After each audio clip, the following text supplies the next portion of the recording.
هنأ الأمين العام لتجمع اليمن الإصلاح الأستاذ عبد الوهاب الآنسي قيادات وأعضاء وكوادر المؤتمر الشعبي العام بمناسبة الذكرى الأربعين لتأسيس الحزب.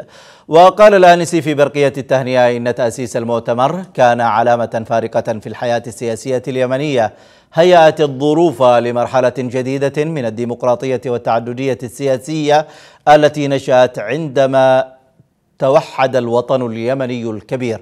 وأوضح الآنسي أن المؤتمر تصدر مهمة تحريك الحياة السياسية وأصبح فاتحة الحياة التعددية وتجربة هامة في تاريخ اليمن السياسي الحديث، ورافعة قوية للمشروع الجمهوري الوحدوي الديمقراطي.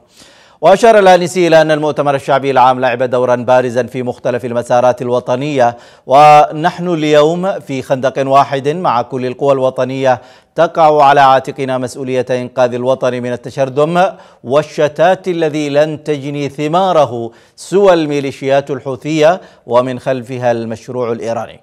وأكد الآنسي حرص الإصلاح على ترسيخ العلاقة مع المؤتمر الشعبي العام فيما يخدم الصالح الوطني ويصون النظام الجمهوري ويرسخ الوحدة الوطنية ويحافظ على المكتسبات التي ضحى من أجلها خيرة رجال اليمن وشبابه.